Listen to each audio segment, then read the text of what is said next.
You are listening to Candidate Conversations, a program sponsored by the WIDU Radio Network in partnership with the Fayetteville Observer. Welcome to Candidate Conversations, and welcome Peter Boykin, who is running for Lieutenant Governor. How are you today, Peter? I'm doing well. Great. So I guess the first question I always ask folks is really, why you're running for Lieutenant Governor in North Carolina? I believe that North Carolina needs a strong individual who can be a conduit between the government and we the people, and who can express some of the information that our citizens need the government to work on, and that's what I believe I can do in that office. Great. Thank you so much for that. Again, we're talking to Peter Boykin, running for Lieutenant Governor, one of the 10 Council of State positions. Can you describe the duties and responsibilities of the Lieutenant Governor? Again, this is an opportunity for our listeners to get to understand more about the different positions prior to voting. Yeah, the Lieutenant Governor, it's been described as a bully puppet. It's not a hugely powerful position, but you do kind of have an in-between of the legislative and the executive. You sit as the president of the Senate, sort of like a VP does in federal. You can preside over that, and then you're on a good little amount of boards, including one of the biggest is the Board of Education. And so your job kind of what you write it. You should attend to your meetings, you should do your Senate hearings, but honestly, you really, in my definition, the job is there for you to reach out to the general public and find out what's going on, what's their needs. And then you try to relay that to the legislator or your governor. It's a little bit better if they're in the same party as yours. But to me, that's what your job is, to just try to improve and do the best you can with what little power you do have. But it really depends on who's in position, honestly, how much powerful they can get. So I think a strong voice can be a lot more powerful than like someone who just goes in there and really doesn't speak that much. Great. Thank you so much. I think that's helpful. And again, you're just a voting member. If there's, I think, as I understand it, only if there's a tie would you vote. Is that right? Correct. If there's a tie that will vote. Right now with the supermajority, until the election, it might change. There's right. Not that many opportunities that you would have to do the tiebreaker. Exactly. Yeah, that makes sense. If elected, what would be some of your top priorities in this office? I like to get to the basics. We have to work on infrastructure, we have to work on jobs, and we have to work on education. Those are things that no matter what political party you are, what side of the fence you sit on, at the end of the day, we all have to pay bills, we all have to drive the roads, we all have to have jobs. We all are dealing with the same issues, no matter what income level you're at, and or political party you're at. The issues that everybody experiences is what I'm looking for. I'm not trying to go by any particular party grounds or any party, issues, but I want to go after, trying to make the government make it better livelihood for the citizens. Right. Thank you. We're talking to Peter Boykin, running for Lieutenant Governor in North Carolina. What would you like voters to consider when making their choice when voting for this office, which is, they want to know why they should consider you?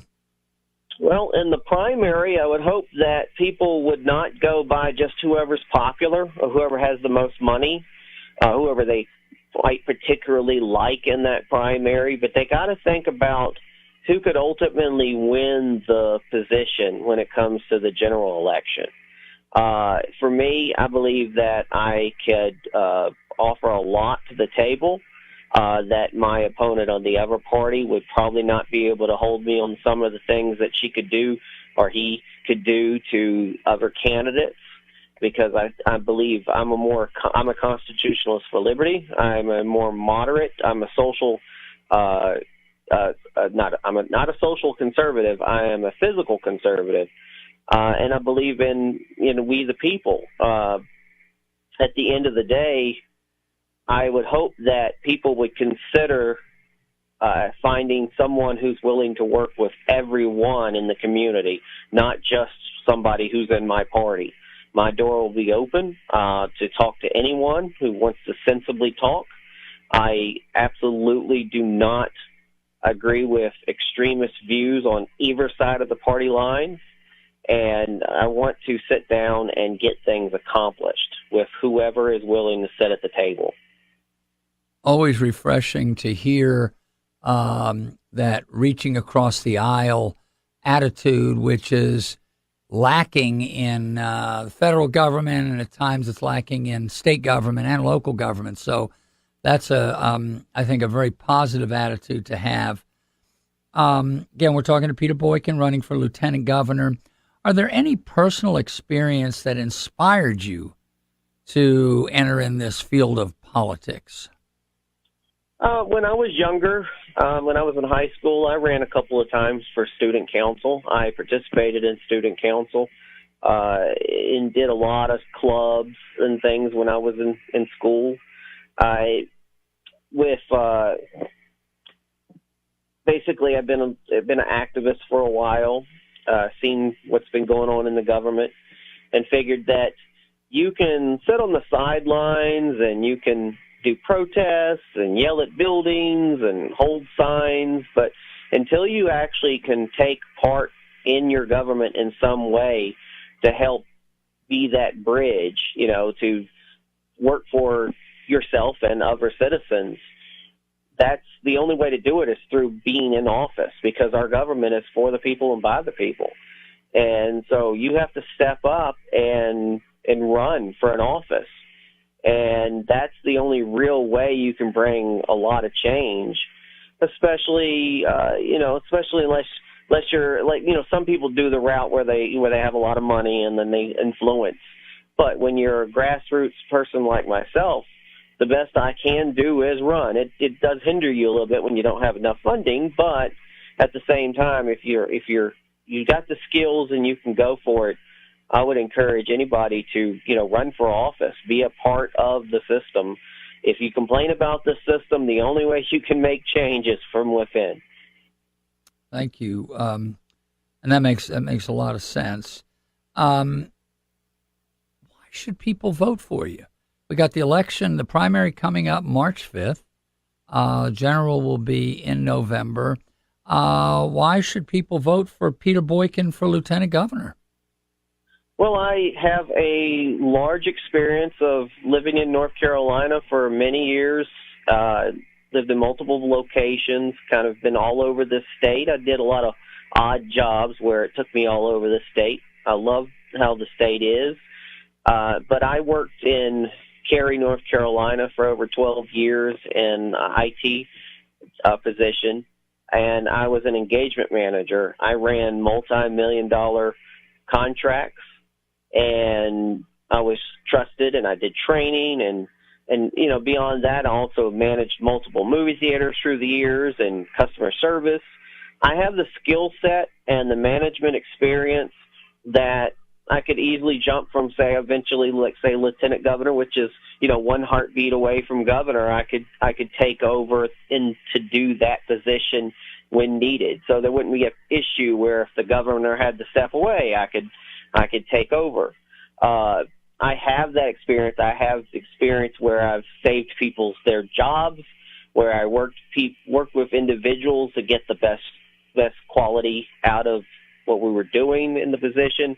I've got our multiple jobs that I worked at where a lot of times we started in the hole, and it was an IT system where you start with tickets, thousands of tickets behind, and I always found out ways to get us out and actually see the horizon.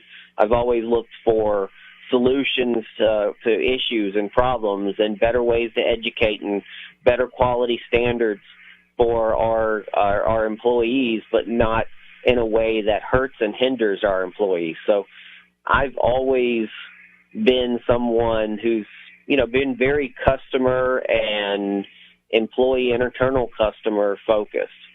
So I believe that if people were going to vote for somebody in government, they would hope to have someone who's not just a politician who doesn't care about them, or somebody who has a bunch of money who doesn't really understand how they live.